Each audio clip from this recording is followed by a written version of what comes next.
সঙ্গীন প্রণয়াসক্তি পর্ব সংখ্যা ৮। লেখনীতে সুরায়া রাফা। গল্প পাঠে আমি অরোরা ইসলাম।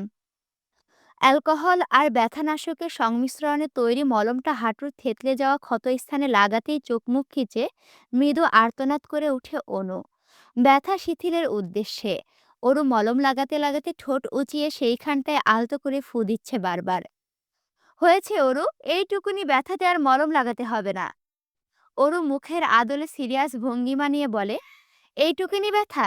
দুই হাঁটু থেতলে জখম হয়ে গিয়েছে। কি করে এমন হলো বলতো?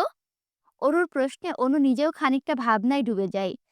সত্যিই তো, ব্যথা এইটুকুনি হলেও আজকে সেভিয়রের মতো ওই লোকটা সময় মতো না এলে অনেকটা ভয়াবহ কিছু ঘটে যেতে পারত। ফার্স্ট ক্লাস কান্ট্রি হওয়ার দরুন আমেরিকায় যেমন অনেক অনেক ভালো দিকে আছে, তেমনি ভালোর আড়ালে ঢাকা কুৎসিত দিকেরও অভাব নেই। আজ তেমনই একটা কুৎসিত ঘটনার সম্মুখীন হতে হয়েছে অনুকে। সন্ধ্যা রাতে শিফট শেষে ক্যাফেটেরিয়া থেকে বেরিয়ে অনু গিয়েছিল মায়ের কাছে হসপিটালে।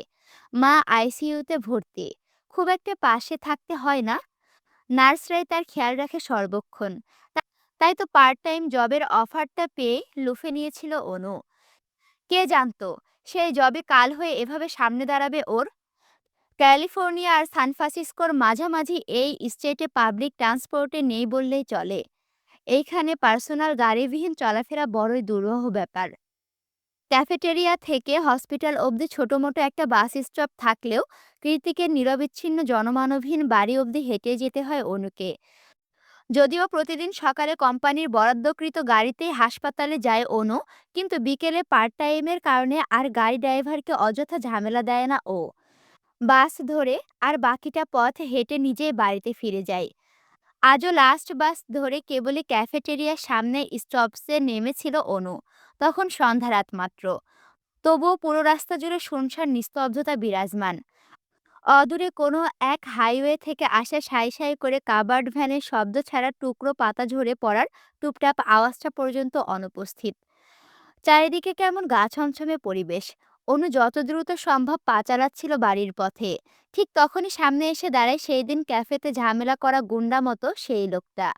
আজ আর একজন নয়, বরং কয়েকজন ছিল ওরা। সবগুলোই নেশার ঘরে বুঁদ হয়ে আছে। লোকগুলো কেমন লোভাতুর দৃষ্টি নিক্ষেপ করে চেয়ে আছে ওর পানে। সোডিয়ামের মৃদু আলোয় অনুর চোখে বড্ড বিশ্রী লাগলো সেই চাহনি। ওদের আক্রোশ দেখে মনে হচ্ছে ওরা অনুকে ধরার জন্য ফাঁদ পেতে বসেছিল। তাছাড়া ওদের ইংরেজি অ্যাকসেন্ট ছিল পুরোপুরি অন্যরকম। শুনেই বোঝা যাচ্ছিল এরা আমেরিকান না, হতে পারে ব্রিটিশ। ব্রিটিশ শব্দটা মাথায় ঘুরতে অনুর শির দ্বারা বেয়ে বয়ে যায় হিমধরা ঠান্ডা স্রোত। ব্রিটিশরা স্বাভাবিকের তুলনায় অধিক উগ্র মেজাজের আর প্রতিশোধ পরায়ণ হয়। তার মানে কি এরা রিভেঞ্জ নিতে এসেছে? কথাটা ভেবে অনু এক পা দুপা করে পেছাতে শুরু করে। তারপর আর এক সেকেন্ড সময় নষ্ট না করে চোখ খিচে দৌড়াতে শুরু করে পথের উল্টো দিকে। দু একবার পেছনে তাকাতে দেখতে পাই এই বাজে লোকগুলো এখনো ওর পিছু ছাড়েনি, বরং স্বগতিতে ওকে ধরার জন্য ধেয়ে আসছে। পেছনে তাকিয়ে দৌড়াতে দৌড়াতে হুট করে পায়ের স্যান্ডেল ছিঁড়ে সামনে শুকনো পিচ ঢালা কাচের মতো ধারালো রাস্তায় হোঁচট খেয়ে পড়ে যায় ও। তৎক্ষণাৎ দুই হাঁটুতে প্রচণ্ড ব্যথা পেয়ে মা গো বলে আর্তনাদ করে ওঠে অনু। হাঁটুর অবস্থা বেগতিক। তবুও হাঁপাতে হাঁপাতে পেছনে ফিরে তাকিয়ে অনু দেখতে পায় লোকগুলো খুব কাছে চলে এসেছে, আর দুপা এগোলেই হয়তো ধরে ফেলবে ওকে। আর তারপর কি হবে? অনু কি আর কখনো বেঁচে ফিরতে পারবে? অজস্র দানা বাঁধা ভয়ের তোপে থরথর করে কাঁপছিল অনু। ঠিক তখনই ওর ডান হাতটা টেনে ধরে ওকে নিয়ে দৌড়াতে শুরু করলো কেউ। ওর ৫ আঙুলের ভাঁজে নিজের ৫ আঙুল ঢুকিয়ে সামনের দিকে দৌড়াচ্ছে লোকটা। অনু নিজেও তার সাথে দৌড়াচ্ছে। তবে পায়ের ব্যথার কারণে তালে তাল মেলাতে পারছে না। Come on! আমি কোনো সিনেমার হিরো নই যে ওদের সাথে একা ফাইট করে আপনাকে বাঁচাবো। আপাতত দুজনার সেফটির জন্য আমাদের পালাতে হবে। পরে না হয় ওদের দেখে নেব। দৌড়াতে দৌড়াতে সামনে তাকিয়ে কথা বলছে লোকটা। রোড লাইটের আলোয় ছুটতে থাকা লোকটাকে ভালো করে পরখ করলো অনু। মেরুন কালার শার্ট আর চোখে চিকন ফ্রেমের চশমা পরিহিত ফর্সা গড়নে এই যুবককে ও চেনে। হ্যাঁ, সেই দিন ক্যাফেতে এই লোকটাই ওকে বাঁচিয়েছিল ওই গরম কফিটার হাত থেকে। আর আজও আবার বাঁচালো। কে এই লোক? কোনো অ্যাঞ্জেল নয় তো? না হলে বিপদের সময় কেন পাওয়া যায় তাকে? হালকা বাদামি চুলওয়ালা ক্লিন শেভ করা পাতলা গড়নের লোকটাকে দেখতে যতটা সুদর্শন, তার কণ্ঠটা তার থেকে আরো বেশি আকর্ষণীয় আর ডিপ। অনুর ভাবনা সেদ ঘটে লোকটার হ্যাসকা টানে। এই মুহূর্তে একটা উডেন হাউসের আড়ালে লুকিয়ে আছে ওরা। অল্প একটু জায়গা, দুজন খুব আটসাট বেঁধে দাঁড়িয়েছে। অনু চেষ্টা করছে লোকটার থেকে দূরত্ব বজায় রাখার, কিন্তু লোকটা নিজের অজান্তে শক্ত হাতে ওর কোমর চেপে ধরে সতর্ক দৃষ্টিপাত করে রাস্তার দিকে তাকিয়ে আছে। আর অনু তাকিয়ে আছে চশমার আড়ালে একজোড়া ধূসর মনির চোখের দিকে। এভাবে বিনা বাক্যে শুধু শ্বাস-প্রশ্বাস আদান-প্রদানের কিছুক্ষণ সময় অতিবাহিত হয়। প্রত্যয় স্বস্তির নিঃশ্বাস ছেড়ে ওর দিকে তাকিয়ে বলে, "চলে গিয়েছে ওরা, আর রিস্ক নেই।" চোখে চোখ পড়তে অনু ধরা পড়ে যাওয়া চোরের মতো ওর চোখ থেকে তৎক্ষণাৎ চোখ সরিয়ে নিল। ব্যাপারটা ঠাহর করতে পেরে প্রত্যয় দুষ্টু হেসে হিসহিসিয়ে বলে, "হাউ সিনেমাটিক!" সেসব কথা ভেবে আবারও একচিলতে লজ্জা মাখানো হাসি খেলে গেল অনুর ঠোঁটে। অনুর এমন উদ্ভট হাসির কারণ খুঁজে পায় না অরু। তাই বিভ্রান্ত হয়ে বলে, "এই আপা, পাগলের মতো হাসছিস কেন একা একা?" অনু ভুরু কুঁচকে নিজের পা থেকে অরুর হাতটা সরিয়ে দিয়ে কমফোর্ট মুড়ি দিতে দিতে বলে, "যা তো, ঘুমাবো।" অরু নিজের ঠোঁট উল্টে বলে, "আশ্চর্য! লজ্জা পাওয়ার কি হলো? আমি কি তোর শ্বশুর না ভাসুর?"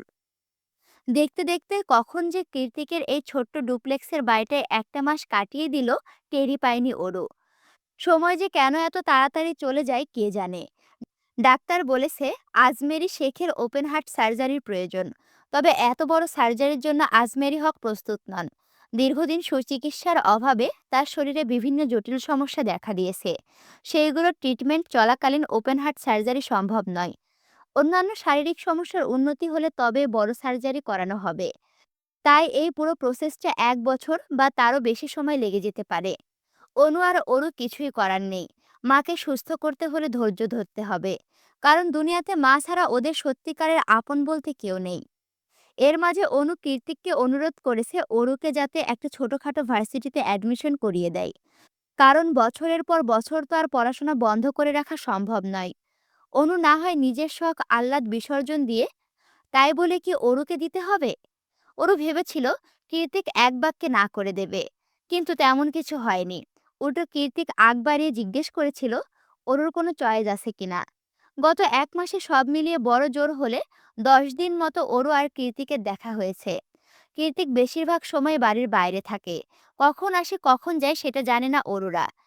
কৃতিক যখন হলরুমে বসে গেম খেলতো, তখনই কেবল দু এক সময় বেখেয়ালি হতে দেখা যেত ওকে। এছাড়া কৃতিকের দেখা খুব একটা পায়নি ওরু। মোদ্দা কথা, এই বাড়িতে থাকা সত্ত্বেও সম্পর্কের মতোই ওদের তিনজনের মাঝে ছিল বিশাল জড়তার প্রাচীর। কিন্তু এই প্রাচীর কতদিন স্থির থাকে কে জানে।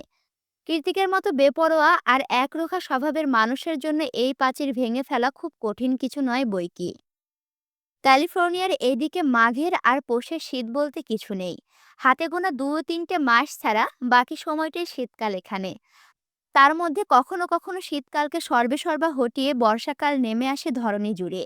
তখন শীত বর্ষা দুটোর মিশ্রণে রাত দিন সমান হয়ে যায় এ দেশে। আজ তেমন একটা দিন। গত রাত থেকে বাইরে বর্ষাকাল শুরু হয়ে গিয়েছে। খানিক বাদে বাদে পশ্চিম আকাশে গুড়গুড়িয়ে মেঘ ডাকছে, আর দফায় দফায় এক পশলা বৃষ্টি। সূর্য না ওঠার দরুন ঠান্ডারাও যেন জেঁকে বসেছে একদম। এই আলো আঁধারি আবহাওয়ার মাঝেও অরুর মনটা আজ ভীষণ ভালো। কেনই বা ভালো থাকবে না? সান ফ্রান্সিসকো স্টেট ইউনিভার্সিটিতে অ্যাডমিশন হয়েছে ওর। আগামীকাল থেকে আবার নতুন করে পড়াশোনার অধ্যায় শুরু হবে ওর জীবনে। না, নিজের জীবনের ওপর যতটা অভিযোগ করেছিল ততটাও খারাপ নয় জীবনটা। সেই খুশিতেই সকাল সকাল রান্না চড়িয়ে কিচেন কাউন্টারের ওপর পা দুলিয়ে বসে বিশাল লম্বা বেনিটাকে হাতে নিয়ে নাড়তে নাড়তে গুনগুনিয়ে গাইছে ওরু। এই মেঘলা দিনে একলা ঘরে থাকে না তো মন, কবে যাব, কবে পাবো, ওগো তোমার নিমন্ত্রণ। ব্যাস, এতটুকুই গিয়েছিল ও। তখনই বাইরের কলিং বেলটা বাস খায় আওয়াজ তুলে বেজে ওঠে। অরু লাফ দিয়ে কাউন্টার থেকে নেমে তাড়াহুড়ো করে গিয়ে দরজা খুলে দিয়ে দেখে বাইরে কেউ নেই। তবে ফ্রন্ট ইয়ার্ডের যে বেঞ্চিটা রয়েছে তার ওপর কিছু একটা রাখা। দরজার সামনে থেকে ছাতাটা কুড়িয়ে সেটা নিয়ে ওরও বেঞ্চের কাছে এগিয়ে গেল। গিয়ে দেখলো তাজা টকটকে লাল গোলাপের একটা বুকে। তার মাঝখানে উইশ কার্ড। ফোঁটা ফোঁটা বাড়িধারা জমে ফুলগুলোকে আরো বেশি সতেজ দেখাচ্ছে। প্রথমে তাজা গোলাপের মুখ ডুবিয়ে প্রাণ ভরে নিঃশ্বাস নিল ওরু। তারপর উইশ কার্ডটা খুলে পড়তে শুরু করলো, যেখানে গুটি গুটি ইংরেজি অক্ষরে লেখা, many many happy returns of the day JK sir, from S. ব্যাস, এতটুকুই। উইশ কার্ডটা পড়ে ভুরুকুসকে ডুপ্লেক্স বাড়িটা দোতলার কর্নারের রুমটায় দৃষ্টি নিক্ষেপ করে ওরু, যেখানে এই মুহূর্তে কৃতিক ঘুমিয়ে আছে। প্রায় দুদিন পর কাল মাঝরাতে বাড়ি ফিরেছিল কৃতিক। রাতে যখন ওরু পানি পান করতে নিচে নেমে আসে, তখনই দেখতে পায় কৃতিককে। অন্ধকার রুমে কাউচের ওপর বসে মোবাইলের ফ্ল্যাশ জ্বালিয়ে নিজের পায়ে নিজে ব্যান্ডেজ করছে সে। ব্যান্ডেজ করা হয়ে গেলে গায়ের জামা কাপড়গুলো ওখানেই ছুঁড়ে ফেলে দিয়ে খোঁড়াতে খোঁড়াতে নিজের রুমে চলে যায় কৃতিক। পরে অবশ্য ওরু নিজেই কৃতিকের জামা কাপড়গুলো লন্ড্রিতে দিয়েছিল, কিন্তু ক্ষত কি করে হলো সেটা আর জিজ্ঞেস করার সাহস হয়ে ওঠেনি। দেখা গেল জিজ্ঞেস করতে গেলে উল্টো থাপ্পড় মেরে গাল লাল করে দিল। যেচে পড়ে মান সম্মান খোয়ানোর ইচ্ছে নেই ওরুর। তার ওপর কথায় কথায় যে অপমান সহ্য করে সে ঢের। মনে মনে কথাগুলো ভেবে নিয়ে বুকে সমেত ঘরে চলে গেল ওরু। বেলা তখন 10টা কি 11টা। বাইরে বৃষ্টি নেই, তবে কালো মেঘে ছেয়ে আছে চারিপাশ। তখনই একেবারে তৈরি হয়ে একটা ব্ল্যাক বেল্টের ঘড়ি হাতে পেঁচাতে পেঁচাতে নিচে নামলো কৃতিক। দেখেই মনে হচ্ছে বাইরে যাবে, তবে যাওয়ার আগে বাদ সাধে ওরু। তাজা গোলাপের বুকেটা সামনে বাড়িয়ে দিয়ে একগাল হেসে বলে, হ্যাপি বার্থডে ভাইয়া। ভাইয়া শব্দটা উচ্চারণ করতে ওরুর একটু কষ্ট হলে বই কি। কৃতিক কোনো প্রতিক্রিয়া করতে পারল না। তার আগে একের পর এক গগন কাঁপানো হাঁচি দিতে শুরু করলো ও। কৃতিক একাধারে হাঁচি দিয়ে যাচ্ছে। হাঁচি দিতে দিতে ওর নাকের ডগা লাল বর্ণ ধারণ করেছে। হুট করে কৃতিকের এমন বিরূপ প্রতিক্রিয়া ওরও একটু ভড়কে যায়। ব্যস্ত ভঙ্গিতে বলে, কি হয়েছে আপনার, ঠিক আছেন? কৃতিক হাঁচির মাঝখানে জবাব দেয়, ইডিয়েট, ওটাকে সরা, রোজে আমার অ্যালার্জি আছে। এগেইন হাঁচু। প্রায় মিনিট 10 পর একটু স্বাভাবিক হয়ে কৃতিক যখন আবারও বাইরের উদ্দেশ্যে পা বাড়ায়, তখনই দ্বিতীয়বারের মতো পিছু ডেকে ওঠে ওরু। কৃতিক বিরক্ত হয়ে দাঁতে দাঁত চেপে বলে, হোয়াট হ্যাপেন্ড ওরু, কি চাচ্ছিস তুই? না মানে, কোথাও যাচ্ছেন? ভার্সিটিতে যাচ্ছি, এক্সাম আছে। আর কিছু? মা, আপনি তো 30+, এখনো পড়াশোনা শেষ করতে পারেননি? আমার নয়, আমার স্টুডেন্টদের এক্সাম আছে।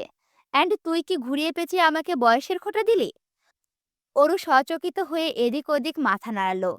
তবে এটা বুঝতে পারল না, এত ধন সম্পদ প্রতিপত্তি থাকা সত্ত্বেও কিসের অভাবে কৃতিক বিজনেস ছেড়ে দিয়ে চাকরি করে। শুনে রাখ, যদি দিয়েও থাকিস আমার লস নেই, বরং তোরই লস। দেখবি দিন শেষে তোর কপালেও একটা বুড়ো বর জুটবে। ওরু মুখ কাচুমাচু করে বলল, এভাবে কেন অভিশাপ দিচ্ছেন? কি ক্ষতি করেছে আপনার? কীর্তিক একটু ব্যথাতর হাসি হাসল। অতঃপর বলল, সিরিয়াসলি? আমার এই যে কাউকে বিয়ে করাটা তোর কাছে অভিশাপের মতো? ওরু মনে মনে বলল, অবশ্যই। আমি তো নিখিল ভাইয়ের মতো ইমিডিয়েট সিনিয়র কাউকে বিয়ে করব। ওরু চুপ হয়ে গিয়েছে দেখে কীর্তিক ঘড়িতে নজর দিয়ে দ্রুত হাঁটা দিল। তখন আবারও দৌড়ে ওর সামনে গিয়ে দাঁড়ালো ওরু। অরুর বলা একটু আগের কথায় কীর্তিকের মেজাজ এমনিতেই তুঙ্গে। তার উপর এখন বারবার পথ আটকাচ্ছে মেয়েটা। কি চাইছে ও?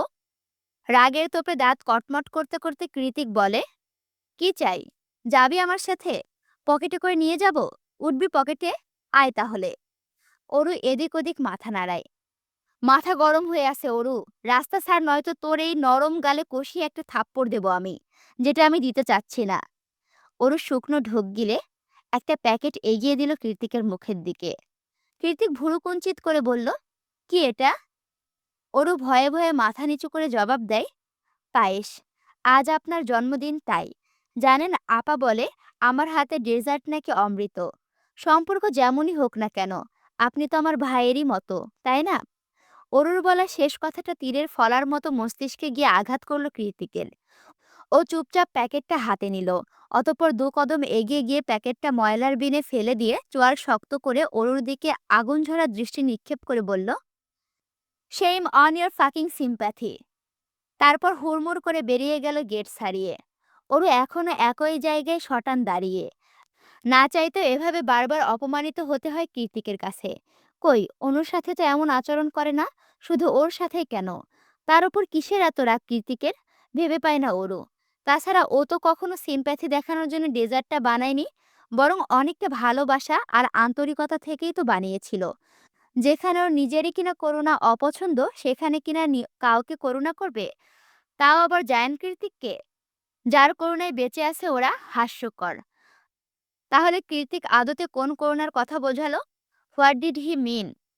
রাস্তার সাইডে স্থির দাঁড়িয়ে থাকা চেনা পরিচিত মার্সিডিজ গাড়িটা দেখে বেশ অবাক হলো সায়র। মনে মনে ভাবল, মাঝ রাস্তায় কীর্তি গাড়ি থামিয়ে করছেটা কি? আশ্চর্য। তৎক্ষণাৎ নিজের গাড়ির ব্রেক কষে রাস্তা পার হয়ে স্থির গাড়ির জানালার কাচের আঙুল দিয়ে ২-৩ বার টোকা দিল ও। ভেতরে থেকে সায়রকে দেখতে পেয়ে জানালার কাচ নামিয়ে কীর্তিক বলে, কি সমস্যা? অনেক সমস্যা। এই বলে গাড়ির ভিতরে এসে বসে পড়ে সায়র। গাড়িতে বসা মাত্রই কীর্তিকের দিকে তাকিয়ে সায়র যা দেখলো তাতে আপাতত ওর চোখ কপালে। গাড়িতে ঢুকে সায়র দেখতে পায় কৃতিক আরাম করে বসে ওয়ান টাইম চামচ দিয়ে পায়েস খাচ্ছে। সায়রের সন্দিহান হয়ে চোখ ছোট ছোট করে বলল, তুই এই রাস্তার মাঝখানে পায়েস কোথায় পেলি? কৃতিক খেতে খেতে বাম হাত উঁচিয়ে পেছনে ডাস্টবিনের দিকে দেখিয়ে দিল। কৃতিকের কথায় সায়র চোখ মুখ কুঁচকে ফেলল। অবিশ্বাসের সুরে বলল, কি? তুই ডাস্টবিন থেকে খাবার তুলে খাচ্ছিস? কৃতিক ওপর নিচ মাথা নাড়ালো। C Kritik, C! তুই এখনো এতটা অসহায় হয়ে যাসনি যে ওখান থেকে খাবার তুলে খেতে হবে তোর। আমরা এখনো আছি কি করতে? বাই দ্য ওয়ে, আমাকে একটু দে তো। It's look yummy. Sorry bro, এটার এক চিমটি ভাগও আমি কাউকে দিতে রাজি নই। ইভেন কোনোদিন না। পুরোটা আমার। তারপর বিড়বিড় করে অস্পষ্ট সুরে বলে, ও পুরোটাই আমার। Only mine. সায়র বোঝার চেষ্টা করে বলল, তুই আবার ডেজার্টের প্রতি এতটা অবসেসড কবে থেকে হলি? কৃতিক মনে মনে বলে, ঠিকই বলেছিস, শি ইজ মাই ডেজার্ট। কথাটা বলতে গিয়ে একচিলিতে মৃদু হাসি খেলে গেল ওর ডার্ক ব্রাউন ঠোঁট জুড়ে। তারপর আবারও তলিয়ে যায় গভীর ভাবনার আনমনে বিড়বিড় করে বলে, তোর আপা ঠিকই বলে হার্টবিট। তোর রান্না করা ডেজার্ট অমৃত। কৃতিকের কথার টোন ধরতে পারছে না সায়র। ও কখনো এতটা নরম সুরে ঠোঁটে হাসি রেখে কথা বলতে দেখেনি কৃতিককে। জায়ান্ট কৃতিক অলওয়েজ স্ট্রং থাকতে পছন্দ করে। উইক বিহেভিয়ার ওর দ্বারা হয় না। তাহলে হুট করে হলোটা কি? ভাবছে সায়র। একমাত্র ড্রাঙ্ক হলে এমন আচরণ করে কৃতিক। তাই উদ্গ্রাবী হয়ে সায়র বলল, are you okay bro? Kritik কুটিল হেসে জবাব দেয়, one day you will meet someone Sayor, and it will literally take your breath away. তখন ভালো মন্দ ঠিক বেঠিক উচিত অনুচিত কোনোটাই মস্তিষ্ক আটকায় না। যা এসে হৃদয়ে আটকায় সেটা হলো কাছে পাওয়ার প্রবণতা। ইট অ্যানি কষ্ট। তাকে চাই চাই। ইউ নো হোয়াট, আমি জায়ান কৃতিক চৌধুরী মাত্র ডাস্টবিন থেকে তুলে এনে খাবার খেয়েছি। It was warm and I feel so much happy. Shayor ওর কথার আগামাথা কিছুই বুঝতে পারল না। কার কথা বলছে ও? কেনই বা বলছে? আগে তো কখনো বলেনি। ইভেন প্রেম ভালোবাসা এই সমস্ত কথাগুলো শুনলে রেগে মেগে আগুন হয়ে যেত যে মানুষটা, তার হঠাৎ হলোটা কি আজ? চকিতে প্রশ্ন ছুড়ল সায়র। ব্রো, ওই ডেজার্টে কিছু মেশানো ছিল না তো? কৃতিক জবাব দেয় না, শুধু বাঁকা হেসে গাড়ি স্টার্ট দিতে দিতে আনমনে বলে, ছিল তো। আমার হার্টবিটের ছোঁয়া। And it's my personal drug. সন্ধ্যা হতে না হতে ঝুম বৃষ্টি নেমেছে আকাশ বাতাস ছাপিয়ে। বাড়িতে বিদ্যুৎ নেই। মোম জ্বালিয়ে রেখেছে অরু। অনু একটু আগেই কল দিয়ে জানিয়ে দিয়েছে বৃষ্টিতে হসপিটালে আটকা পড়েছে। অরুকে চিন্তা না করতে। অরু মাত্রই কথা শেষ করে ওপরে চলে যাচ্ছিল, তখনই গেট খুলে ভেতরে ঢুকে বৃষ্টিতে ভিজে জুবুথুবু হয়ে যাওয়া কৃতিক। মোমের আলোয় থরথর করে কাঁপতে থাকা কৃতিককে দেখে মায়া হলো অরুর। ও এগিয়ে গিয়ে কিছু লাগবে কিনা জিজ্ঞেস করতে চাইলো, কিন্তু তখনই সকালের সেই অপমানের কথা মনে পড়তে আবারও পিছু হেঁটে পা বাড়ালো নিজের ঘরের দিকে। তবে দুপা সিঁড়ির দিকে এগোতে পেছন থেকে কাটকাট আওয়াজ ভেসে এলো কৃতিকের। দেখছিস শীতে কাঁপছি, তবু টাওয়াল এগিয়ে না দিয়ে চলে যাচ্ছিস। আক্কেল কি পানির সাথে গুলিয়ে খেয়েছিস? অরু একটা দীর্ঘ নিঃশ্বাস ছেড়ে বলে, নিয়ে আসছি। ওপর থেকে টাওয়াল নিয়ে এসে চেহারায় একটু রাগী রাগী ভাব করে এগিয়ে যায় কৃতিকের কাছে। অরু টাওয়াল দেওয়ার জন্য হাত বাড়াতেই কৃতিক খপ করে অরুর হাত সহ টাওয়ালটা ধরে নেয়। তারপর ওর হাত দিয়ে নিজের মতো করে চুল মোছাতে থাকে। আরে, আরে কি করছেন? লাগছে তো হাতে। ভাত তো আমার থেকে বেশিই খাস, তাহলে লাগে কেন? খাওয়ার খোঁটা দিচ্ছেন? তুই আমার সব সম্পত্তি খেয়ে ফেললেও সেটা দেব না। কি বললেন? অরুর কথার পিঠে কৃতিক কিছু বলতে যাবে, তখনই দরজা ঠেলে এলিসা, অর্ণব, সায়র, ক্যাথলিন সবাই একসুরে চেঁচিয়ে বলে ওঠে, সারপ্রাইজ! ওদিকে কারো উপস্থিতি টের পেতে অরুকে এক ঝাটকায় দূরে সরিয়ে দেয় কৃতিক। অরু মেঝেতে ছিটকে পড়ে, আর্তনাদ করে বলে ওঠে, আহ, আমার কোমর! কৃতিকের ডুপ্লেক্স বাড়িটা অত্যাধুনিক হলেও পরিধিতে খুব একটা বড় নয়। নিচতলায় হল আর গ্যারেজ ছাড়া আলাদা কোনো শোবার ঘর নেই। আর ওপরতলায় একটা মাস্টার বেডরুম, যেটা কৃতিকের নিজের। অন্যটা গেস্ট রুম, সেখানে আপাতত অরুরা থাকে। এছাড়া একটা রুম রয়েছে, সেটা কৃতিকের ব্যক্তিগত জিমনেশিয়াম। তবে এই পুরো বাড়িতে সব থেকে যেটা সুন্দর তা হলো দুই সাইডে দুটো টানা ছাদ বারান্দা, আর তার একটাতে রয়েছে মিনি সাইজের একটা সুইমিং পুল। ওই দুই তিনটা বাথটবের সমান পানি হবে আর কি। মূলত এটা ব্যবহারের থেকে সৌন্দর্য বর্ধনের জন্য বেশি তৈরি করা হয়েছে। সন্ধ্যা রাতে ফ্রেগ্রেন্স মোমের লালচে আলোতে পুলের অগভীর নীল পানিটুকু ঝিলমিল করছে। দেখলে মনে হবে কোনো জাদুকরের তন্ত্রমন্ত্রের ফল। তাতে আপাতত পা ডুবিয়ে বসে আছে এলিসা, অর্ণব, সায়র আর ক্যাথলিন। যদিও বাহিরে হুহু ঠান্ডা বাতাস, তবে সেটাই উপভোগ করছে ওরা। এলিসা, অর্ণব আর সায়র হলো কৃতিকের বেস্ট ফ্রেন্ড, পরিবারও বলা চলে। ওদের সবার জীবনে কোনো না কোনো অপূর্ণতা দিয়ে ঘেরা। চারজনই পিছুটান বিহীন ছন্নছাড়া মানুষ। সোজা পথে না হেঁটে আঁকাবাঁকা পথের অ্যাডভেঞ্চার শিহরণ পেতেই বেশি পছন্দ করে ওরা। সামনে থেকে সবকিছু স্বাভাবিক মনে হলেও মূলত চারজনের জীবনে এক একটা গোলকধাঁধা। আর সেই কারণে হয়তো ওরা সোলমেট। দীর্ঘদিনের বন্ধুত্ব ওদের। কৃতিক এখনো ভেবে পায় না ওর মতো একগুঁয়ে বদমেজাজি রকচটা মাথা গরম ছেলের সাথে ওরা এতগুলো বছর কিভাবে কাটিয়ে দিল, তাও উইদাউট অ্যানি কমপ্লেইন। সাত বারান্দার রেলিং ঘেঁষে দাঁড়িয়ে মেঘলা আকাশের পানে এক নাগারে নিকোটিনের ধোঁয়া উড়াচ্ছে কৃতিক। সেদিকে মুগ্ধ নয়নে তাকিয়ে আছে ক্যাথলিন। ক্যাথলিন হলো এলিসার কাজিন। বয়সে ওদের থেকে বেশ ছোটই, অনুর বয়সী হবে হয়তো। তবে কেন যেন কৃতিকের প্রতি ওর অন্যরকম দুর্বলতা। ওর কোনো বাইক রাইড কম্পিটিশন মিস করে না ক্যাথলিন। এছাড়া বাইক রেসিং ফ্যান ক্লাবের টপ ফ্যান বেজ ওর দখলে। আর সেখানে কৃতিক থাকে সবসময় নাম্বার ওয়ান ট্রেন্ডিংয়ে। মোট কথা রাইডার জেকের খুব বড় ভক্ত ক্যাথলিন। যদিও কৃতিকের এইসব বিষয়ে বিন্দুমাত্র ধারণা নেই। ও তো কেবল নিজের ছন্নছাড়া হৃদয়টাকে একটুখানি প্রশান্তি দেওয়ার জন্যই জীবনটাকে অযাচিত বিপদের মুখে ঠেলে দেয়। কেন যেন এই ব্যাপারটায় এক পৈশাচিক আনন্দ পায় কৃতিক। ক্যাথলিনের ভালো লাগার ব্যাপারটা এলিসা সহ বাকি দুজনও জানে। তবে বয়সের দোহাই দিয়ে কেউই খুব একটা পাত্তা দেয় না। আজ কৃতিকের জন্মদিন বলে কেঁদে কেটে হাজারটা অনুরোধ করে তবে এলিসার সাথে এসেছে সে। সাথে করে কৃতিকের জন্য গিফট ও এনেছে। তবে সেই গিফট এ জীবনে কীর্তি খুলে দেখবে কিনা বলা বাহুল্য। বৃষ্টিতে আটকে গিয়ে অনু এখনো ফিরেনি বলে সারা সন্ধ্যা ওরও ওর নিজের রুমে থেকে বের হয়নি। তবে এখন তো বৃষ্টি কমেছে। আপা ফিরল কিনা তা দেখতে কেবলই রুমের বাইরে করিডোরে পা রেখেছিল অরু। ঠিক তখনই ছাদ বারান্দা থেকে হাঁক ছেড়ে ডেকে উঠল এলিসা, এই যে শোনো, আমাদের সবার জন্য হট কফি বানিয়ে নিয়ে আসো তো। এলিসার কথায় বাদশাদে সায়র খানিকটা গলা নামিয়ে বলে, ওই, কাকে কি বলছিস? ও কি সার্ভেন্ট নাকি? ও কৃতিকের স্টেপ সিস্টার। অবাকের চরম সীমানায় গিয়ে এলিসা বলল, কি বলিস? কিন্তু কৃতিক যে বলল treat her like a servant. Sayor কটমটিয়ে কৃতিকের দিকে চাইল, যে এখনো ভাবলেশহীন হয়ে একইভাবে দাঁড়িয়ে আছে। তারপর চোখ ঘুরিয়ে এলিসাকে বলল, আমাকেও একই কথাটা বলেছে বাদরটা। বোনকে বোন বলে পরিচয় দেয় না, কতটা খারাপ ভাবতে পারিস? ব্যাপারটা আন্দাজ করতে পেরে তখনই ওরুকে নিষেধ করার জন্য করিডোরের দিকে উকি দিল এলিসা। কিন্তু দেখলো ওরু সেখানে নেই। নিজের কথা এই মুহূর্তে নিজে লজ্জিত ও। তাই কৃতিকের দিকে তাকিয়ে কটমটিয়ে বলল, দাঁড়া, আমি দেখাচ্ছি ওকে। ওদের কথা শুনতে না পেয়ে অর্ণব গোয়েন্দার মতো সন্দিহান হয়ে প্রশ্ন ছুড়ল, এহ, কি বলছিস তোরা ফিসফিসিয়ে? আমার নামে কিছু নয় তো? আমাকে নিয়ে কিছু বললে কিন্তু একদম পার পাবি না বলে দিলাম। সব বের করে ফেলবো। সায়র বিরক্ত হয়ে চোখ উল্টে বলল, ভুলে যাস না অর্ণব, তুই একজন হ্যাকার, কোনো ম্যাজিশিয়ান নস যে মনের কথা বের করে ফেলবে।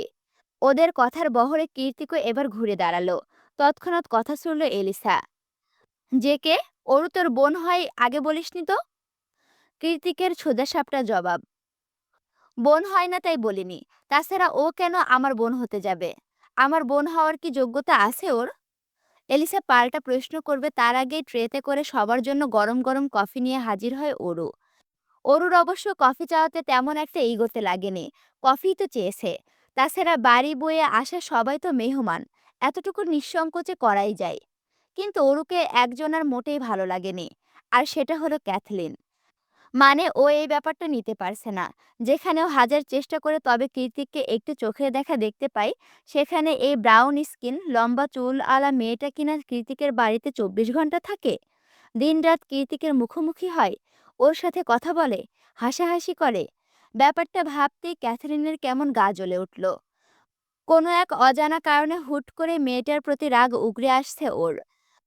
অরুর ঠোঁটের কোণে লেগে থাকা হালকা আন্তরিকতা মাখা হাসিটা দেখে একান্তেই ফোঁসফোঁস করছিল ক্যাথলিন। তখনই ওর দিকে কফির কাপটা এগিয়ে দেয় অরু। কিন্তু ক্যাথলিন তো এটা নেবে না, সবার সামনে ফিরিয়েও দিতে পারবে না। তাই ইচ্ছে করে গরম কফিটা উল্টে ফেলে দেয় ও। তবে অসাবধানতায় পুরো কফিটাই অরুর হাতে ছিটকে পড়ল। কফিটা ছিল ধোয়া ওঠা আগুন গরম। তবুও অরু চেঁচালো না। কেবল আহ মৃদু আর্তনাদ বেরিয়ে এলো অরুর মুখ থেকে। তৎক্ষণাৎ ওর কাছে ছুটে এলো সায়র। অন্যরাও ব্যস্ত হয়ে পড়েছে ঠিক আছে কিনা দেখার জন্য, শুধু কীর্তিক ছাড়া। ও এখনো নিজের জায়গাতে স্থির দাঁড়িয়ে সবটা দেখছে। নিজের অজান্তে কখন যে হাত দুটো মুষ্টিবদ্ধ করে ফেলেছে হদিশ নেই তার। সায়র তাড়াহুড়ো করে অরুর হাতটাকে টেনে উল্টো পিঠে দেখে নিল। হাতের অনেকটা জায়গা ধরে লালচে বর্ণ ধারণ করেছে।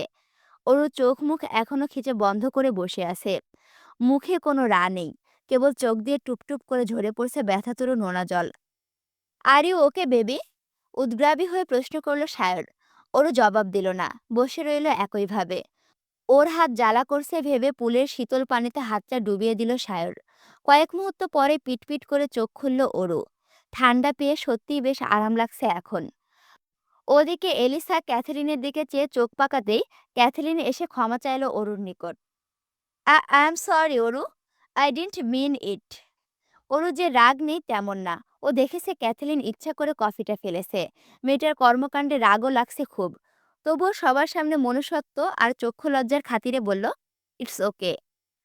অনেক তো হয়েছে। ওরু ভেতরে যা, আমি মলম নিয়ে আসছি তোর জন্য। অরুর চোখের দিকে অগ্নিদৃষ্টিতে তাকিয়ে খুব স্বাভাবিক ভঙ্গিতে কথাটা বলল কীর্তিক। এই আগুন ঝরা লেলিহান দাবানলের মতো চোখে কোনো মায়াই কিংবা কাতরতা ছিল না অরুণ নিশ্চিত। তাহলে কি ছিল? হিংস্রতা? কিন্তু কেন? এত ভাবার সময় নেই। যেতে বলেছে চলে যাওয়াটাই উত্তম। শুধু শুধু তাদের কোয়ালিটি টাইমে কাবাব মে হাড্ডি হয়ে গেল ও। ব্যাপারটা ভেবে লজ্জায় মাথা নিচু করে ছাদ বারান্দা ত্যাগ করলো ওরও। ওর রুমে পা রেখেছে কি রাখেনি তার আগেই ওর রুমে ঢুকে ধাপ করে দরজা বন্ধ করে দেয় কীর্তিক। এর আগে কখনোই এমনটা করেনি ও। তাই এমন হঠাৎ আগমনে ওরও একটু ভয় পেল। দু কদম পিছিয়ে পিঠ ঠেকালে শক্ত দেওয়ালে। ফুল স্লিভ টি শার্টের দু হাতার ওপরে তুলতে তুলতে ধীর পায়ে ওর দিকে এগিয়ে এলো কীর্তিক। অন্ধকারের মধ্যে সামান্য ফ্ল্যাশের আলোয় কৃতিকের ভয়ঙ্কর অগ্নিমূর্তি দেখে ভয়ের তো ঢোক গিলল ওরও। গলায় কথা আটকে আসছে। তবুও আমতা আমতা করে রিনরিনে গলায় বলল, ক কি কি কি করছেন? ভয় লাগছে আমার। How dare you! একটা কোল্ড আর ডমিনেটিং কণ্ঠস্বর কানে এলো অরুর। অজানা অধিকার বোধ উপচে পড়ছে প্রত্যেকটা শব্দে। কি কি করছেন? ভয়ে ভয়ে অরু শুধায়। কৃতিক এগিয়ে এসে অরুর ছ্যাঁকা লাগা লালচে হাতটা শক্ত করে চেপে ধরল। এবার ভীষণ ব্যথা পেল অরু। ব্যথায় অনেকটা জোরেই চেঁচিয়ে উঠল, আহ লাগছে আমার! কৃতিক থামল না। ওই হাতটা ধরে টানতে টানতে ওয়াশরুমে নিয়ে ট্যাপ ছেড়ে দিয়ে শাওয়ার জেল লাগিয়ে ইচ্ছা মতো ঘষতে থাকলো অরুর দগদগে পোড়া হাতটাকে। বিস্ময়, আতঙ্ক আর ব্যথায় জর্জরিত অরুর আপনা আপনি হাত চলে গেল মুখের ওপর। ঠোঁট কামড়ে কান্না আটকে বলল, কি করছেন আপনি? কোনো স্বাভাবিক মানুষ কি এতটা ব্যথা দিতে পারে? খুব মনোযোগ দিয়ে ময়লা পরিষ্কার করার মতো করে অরুর হাতটাকে ঘষতে ঘষতে কীর্তিক জবাব দেয়, আমি স্বাভাবিক তোকে কি বলল? একে তো পুড়ে চামড়া নরম হয়ে আছে, তার উপর এতক্ষণ যাবৎ এক নাগাড়ে ঘষা মাজার ফলে হয়তো সেটা উঠে গিয়ে রক্তাক্ত হয়ে গিয়েছে। তাই তো ওরও কান্নায় এবার জোয়ার এলো। কাঁদতে কাঁদতে নিচে বসে পড়ল ও। পারছি না, ছাড়ুন দয়া করে। ব্যথায় কলিজা ছিঁড়ে যাচ্ছে। এবার কৃতিক ওর হাত ছেড়ে দিল। অতঃপর ফেনায় ভর্তি হাতটা দুগালে চেপে ধরে বলল, নেক্সট টাইম এমন করলে শুধু হাত নয়, বাচ্চাবে ছুঁড়ে ফেলে পুরো শরীর ধুয়ে তবেই ছাড়বো। আই রিপিট, পুরো শরীর। কান্নারত অরু বলল, আমি করেছিটা কি? কৃতিক একটা বিরক্তমাখা হাসি ছুড়ল অরুর পানে।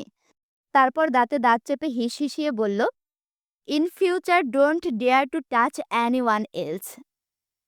আজ সারা রাতেও হয়তো বিদ্যুৎ আসবে না। না, এখনো অনু ফিরছে। একে তো অনুর জন্য চিন্তায় মাথাটা ফেটে যাচ্ছে, তার উপর সন্ধ্যা রাতের ঘটে যাওয়া অমীমাংসিত ঘটনাগুলো মাথাচাড়া দিয়ে উঠছে বারবার। বিছানায় আছোয়া হয়ে নিজের ব্যান্ডেজ পেঁচানো হাতটার দিকে উদাসীন হয়ে তাকিয়ে আছে অরু। তখন কৃতিক ব্যথা তো দিয়েছিল ঠিকই, আবার নিজে হাতে মলম লাগিয়ে ব্যান্ডেজও করে রেখে গিয়েছে। এই লোককে ঠিক কি বলবে ভেবে পায় না, পাগল নাকি ভিনগ্রহ বাসিন্দা। অরুর আনমনা ভাবনা সেদ ঘটে দরজায় কড়া নাড়ার আওয়াজ পেয়ে। এভাবে অপরিচিতদের মতো নক করায় অবাক হয় অরু, নিশ্চয় আপা নয়। তাই একটু ঠিকঠাক হয়ে বসে বলল, আসুন। সঙ্গে সঙ্গে দরজা ঠেলে ভেতরে প্রবেশ করে এলিসা। এলিসা মেয়ে, তবে চলন বলন কোনোটাই মেয়েদের মতো নয়।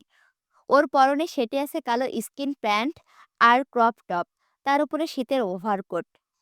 বব কাট করা চুলগুলো বাদামি রঙে রাঙানো, সুন্দর ঠোঁটগুলোতে ম্যাট নুট শেডের লিপস্টিকের আস্তরণ।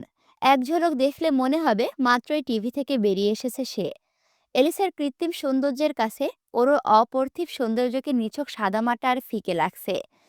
ওর নিজেরও কেমন যেন সংকোচ বোধ হচ্ছিল, কিন্তু এলিসার সম্মোহীন হাসি আর স্নেহজড়ানো কণ্ঠস্বরে কয়েক মুহূর্তের মধ্যে তা উবে গেল। পাশে তৈরি হলো ভিন্ন ধারণা, এলিসা মেয়েটা মোটেই খারাপ না। এলিসা রুমে ঢুকে প্রথমে ওর হাতটা সাবধানে উল্টে পাল্টে দেখলো, তারপর বলল, ব্যান্ডেজ করার মতো তো অতটাও লাগেনি। তাহলে ব্যান্ডেজ কে করলো? ওরও ঘাড় ঘুরিয়ে বলল, আমি করেছি, যাতে তাড়াতাড়ি কমে যায় ব্যথা। এলিসা শব্দ করে হেসে বলল, তোমার অনেক বুদ্ধি বুঝেছি। এলিসার কথায় হেসে দেয় ওরু। তারপর বলে, আমি জানি আপনি মজা করছেন। এই মেয়ে, আপনি করে কাকে বলছো? আমি কৃতিকের বেস্ট ফ্রেন্ড হতে পারি, কিন্তু আমি এখনো সুইট 16। আমাকে তুমি করে বলবে, বুঝলে?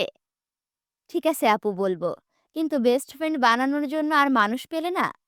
এই হনুমানটাকে, না মানে কৃতিক ভাইয়াকে? এলিসা ঠোঁটের কোণে হাসি নিয়ে জবাব দেয়, মানুষ হিসেবে কৃতিক কেমন আমার জানা নেই ওরও, তবে ফ্রেন্ড হিসেবে ওদের তিনজনারই জুড়ি মেলা ভার। আমি খুব লাকি জানো, ওদের মতো বন্ধু পেয়েছি। আমাদের চারজনের কারোরই টাকা পয়সা কিংবা অর্থবিত্তের অভাব নেই। আমাদের যে জিনিসের সব থেকে বেশি অভাব তা হলো একটি পরিবারের, স্বার্থহীন উষ্ণ ভালোবাসার মানুষের অভাব। আমরা চারজনই ভালোবাসার কাঙাল, পরিবারের কাঙাল। তাই হয়তো ওপরওয়ালা আমাদেরকে বন্ধুত্বের মতো সুন্দর একটা সম্পর্কে বেঁধে দিয়েছেন। এলিসার কথার পাশে ওর নিঃশব্দে ভারী নিঃশ্বাস নেয়। একটু থেমে এলিসা আবারও বলল, অর্ণব আর সায়রের তো বাবা মা নেই, কিন্তু আমার কৃতিকের তো তা থেকেও নেই। ওরও মেকি হেসে জানার ভান করে বলল, না আপু, ভুল ভাবছেন। কৃতিক ভাইয়ারও বাবা মা কেউ নেই। এলিসা অবাক চোখে অরুর পানে চাইল। মনে মনে ভাবল, তার মানে এই মেয়ে কিছুই জানে না। কি হলো আপু, কিছু ভুল বললাম? কৃতিকের মা বেঁচে আছে Aru. She is completely alive and living with another man. এলিসার কথায় অরু যেন আকাশ থেকে পড়ল। তাহলে কি এতদিন ধরে ও ভুল জানতো? কৃতিকের মা মারা যায়নি? এলিসা আরও খানিকটা জটলা খুলবে, তার আগে ক্যাথলিনের বিকট চিৎকার শুনে ছুটে বেরিয়ে যায় এলিসা। পেছন পেছন এগিয়ে যায় অরু। হলরুমের মধ্যিখানে বসে থরথর করে কাঁপছে ক্যাথলিন। ওকে চারিদিক থেকে ঘিরে রেখে অর্ণব আর সায়র। কৃতিক সেদিকে তাকিয়ে কাউচে বসে বসে আপেল খাচ্ছে। অ্যালিসা দোতলার করিডর দিয়ে এক নজর পরখ করে দৌড়ে নিচে নামলো। ওরও সেখানে দাঁড়িয়ে সবটা বোঝার চেষ্টা করলো। কি হলো হঠাৎ ক্যাথলিনের? নিচে গিয়ে এলিসা জিজ্ঞেস করতে অর্ণব জানায়, ক্যাথলিন হাতে ইলেকট্রিক শক খেয়েছে। হাতের অবস্থা বেগতিক, সেই সাথে পুরো শরীর থরথরিয়ে কাঁপছে। এলিসা বলল, কি করে হলো এসব ক্যাথ? ঘরে তো বিদ্যুৎই নেই। ক্যাথলিন কাঁপা কাঁপা গলায় বলল, আমি জানি না। জেকে ভাইয়া বলেছিল স্প্রেসো পান করবে, সেটা বানাতে কফি মেকারের কাছে এসেছিলাম। তখনই কথাটুকু শেষ করে আবারও হু হু করে কান্নায় ভেঙে পড়ে ক্যাথলিন। জেকে, তুই আবার কবে থেকে স্প্রেসো খাস? আগে তো দেখিনি। নিঃসংকোচে আপেলে কামড় বসাতে বসাতে কৃতিক বলে, আরে ইয়ার, ঠান্ডার মধ্যে একটু তেতো কফি খেতে ইচ্ছে করছিল। তাছাড়া আমি তো আর ক্যাথলিনকে বলিনি, ও নিজেই বলল। আমি ভাবলাম কফি মেকার তো অ্যানালগ, ব্যাটারিতে চলে, রিক্সের তো কোনো কিছুই নেই। এলিসা আড়ালে নিঃশ্বাস ছেড়ে কিচেন কাউন্টারের দিকে এগিয়ে গিয়ে বলল, কোন কফি মেকার, আমি দেখি তো। সঙ্গে সঙ্গে ওর হাত টেনে ধরে অর্ণব সংকুচিত হয়ে বলে, একদম না, তোর কিছু হয়ে গেলে আমি শেষ। আশ্চর্য, শেষ মানে? তাছাড়া আমার হবেটা কি? তোকে নিয়ে আমি কোনো রিস্ক নেব না, ব্যাস। এলিসা নিজের দিকে হাত টেনে বলে, অর্ণব হাত ছাড়। না, ছাড়বো না। অর্ণব এই মুহূর্তে খুব সিরিয়াস। অন্য সময় হলে হয়তো এলিসার কথাই শুনতো। শায়ের এদিকে সিনেমাটিক কাহিনী রেখে বিরক্তি প্রকাশ করে বলল, গাইস প্লিজ, গভীর রাত হয়ে যাচ্ছে। ক্যাথলিন বেচারিকে ডাক্তারের কাছে নিয়ে চল, ওকে চেক আপ করাতে হবে। ওরা সবাই চলে গিয়েছে কয়েক মুহূর্ত মাত্র। ওরও এখনো করিডোরে দাঁড়িয়ে আছে। কৃতিক ওকে লক্ষ্য না করে বাইরে গিয়ে মেন সুইচ বোর্ডটা অন করে দিয়ে আসে। সঙ্গে সঙ্গে আলোকিত হয়ে ওঠে মাঝারি সাইজের অত্যাধুনিক হলরুমের চারিপাশ। ওরু ভুরুকুঞ্চিত করে মনে মনে আওড়ালো, তার মানে বিদ্যুৎ অনেক আগেই এসেছে। উনি সুইচ বোর্ড অফ করে রেখেছিলেন, কিন্তু কেন? তো বাচ্চারা, আমরা এই পার্ট শুনে কি বুঝলাম বলো? আমরা এই পার্ট শুনে বুঝলাম আমাদের কৃতিক বাবু তার অরুসোনার উপরে অনেক পজিটিভ, বুঝছো? তার একজন হাতে কফি ঢেলে দিছে বলে সে তাকে কারেন্টের শক দিছে। বাহ! কি ভালোবাসা! দেখা যাক পরবর্তীতে আমাদের জন্য কি অপেক্ষা করছে। প আর পরবর্তী পর্ব দেখার জন্য ভিডিওতে লাইক, কমেন্ট, শেয়ার করো। এখনো যদি আমার চ্যানেলটি সাবস্ক্রাইব করে না থাকো, অবশ্যই সাবস্ক্রাইব করে পাশে থাকো। দেখা হচ্ছে পরবর্তী ভিডিওতে। আল্লাহ হাফেজ। আর শোনো একটা জিনিস, তোমাদেরকে বাচ্চারা বলছি তার মানে এই না যে আমি বাচ্চার মা। আমি কিন্তু তোমাদের সাথে বাচ্চারাই। গল্প শোনাচ্ছি মানে ওই জন্যই বললাম। ঠিক আছে? আল্লাহ হাফেজ।